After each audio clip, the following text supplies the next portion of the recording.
Welcome back. The DA's new interim leader, John Steenhuisen, says he will be fully committed to leading the party to victory. Steenhuisen was elected today by the party's Federal Council during a meeting in Johannesburg. He will lead the party until the Federal Congress next year.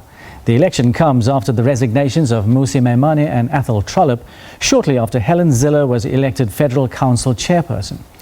Joining me now from our Durban studios is political analyst Xolani Dube. Good evening, Xolani. Thank you for joining us. Greeting as well as to the viewers. Now, what was your first reaction to the news that John Steenhuisen has been elected as interim leader of the DA? Were you surprised at all?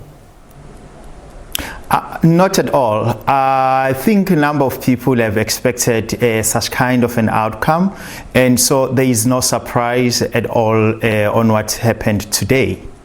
Now, the interim position lasts until April next year, when the DA will have its elective conference. What do you think of Steenhuisen's chances of retaining his leadership role? Look, we have to ask ourselves, what is happening in the South African politics currently? Because the issue of the DA, it gives us a kind of a really perspective of how the political realignment is happening in South Africa.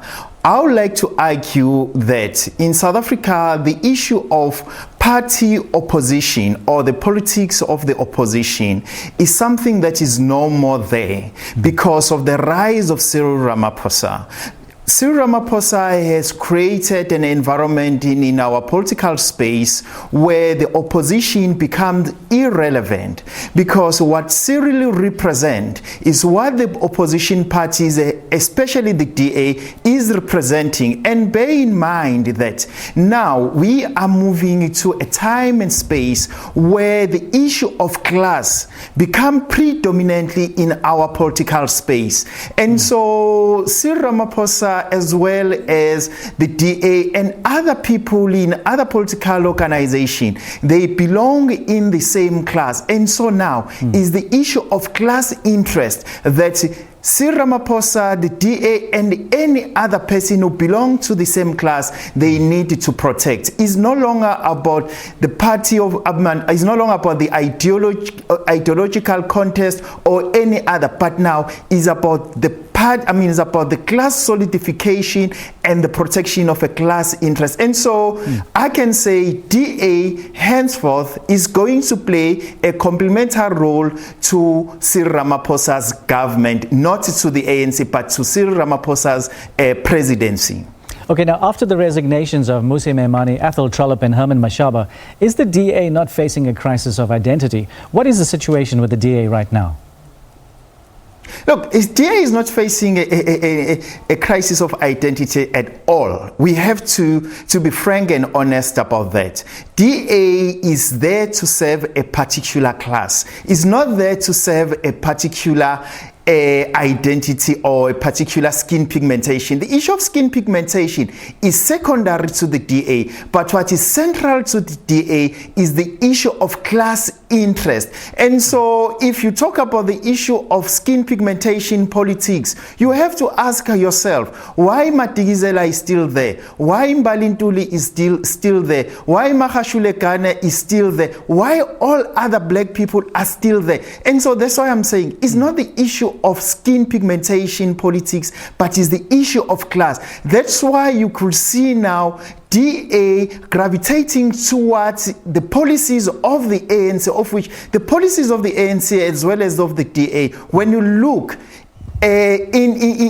honestly, they are not that different. Hence, I am saying now is the solidification of the class interest in South Africa, and the issue of race and the issue of tribe and other, they become secondary, but they are not the main. The main now is the solidification and the protection of the class interest. Is the DA still relevant? I don't think that there is any now political party that is relevant. What is relevant is the contestation between the ruling elite and the poor. One can argue and say, in South Africa, what is happening, as you can see with the SAA and other events that are unfolding, the ruling elite is revolting against the poor and the workers. And so I think we need to have that particular discourse in our country, because we have moved beyond the issues of politics of skin pigmentation. As I'm saying, currently is the politics of class, is the versus the politics of skin pigmentation and the others, of which those others, they become secondary. They are like the opportunistic disease when it comes to HIV and AIDS analogy. But the main thing now is the protection of class. And Cyril, as I've said, has managed to play a role of Bonaparte, and Cyril has managed to become a magnet of each and every person in South Africa who sees himself as belonging to the ruling elites. And so he represents that particular class. And so is the competition, or is the contest between that ruling elite as well as the condemned. That's what is happening in our country. And so hence I'm saying DA, to a certain extent, is becoming irrelevant, and any other political organization that would like to contest Cyril Ramaphosa. Right now, is Cyril Ramaphosa who is at the helm of our politics, and any other things is irrelevant. And so anyone wants to be relevant must really coil around Cyril Ramaphosa. So Cyril Ramaphosa has made the DA irrelevant. Is that what you're saying? Stolen their thunder? Has made not only DA, even EFF and the UDM and any other political organization in our country. Well, you know, at the DA press briefing this afternoon, Steenhuisen highlighted the issue of redress policies to lift people out of poverty and into opportunity. And he spoke about, like you said, you know, the poverty-stricken being 99% black. But does our government not have such policies already in place, such as black economic empowerment, to do the same thing? Look, if you can look at the 25-year review of our government, it's like, if you remember, during the Bantu education, there was that exercise of a comprehension myself.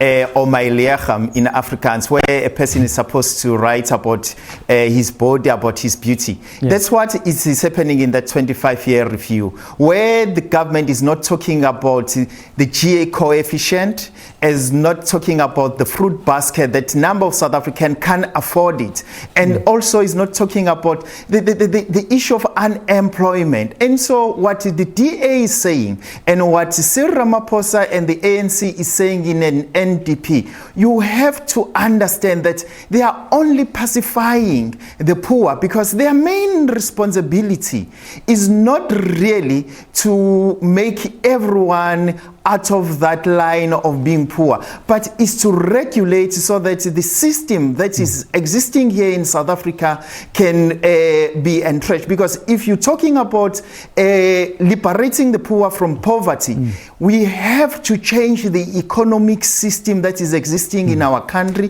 of which is a neoliberal system that is not servicing the poor party, is servicing the ruling elite, which the DA as well as the Cyril Ramaphosa's government is servicing. And so it's very contradictory that those who are in the upper echelons of our society can speak on behalf of the condemned and claim that they will save the condemned, of which we know in the history of this world, those who are in the ruling class, they always try to maintain their status quo at the expense of the condemned. And so they are just pacifying, and it is a lip service. DA will never do that. Mr. Dube, we'll have to leave it there. Thank you very much for your time and your insights. That was political analyst Xolani Dube. Simon standing by with the sport.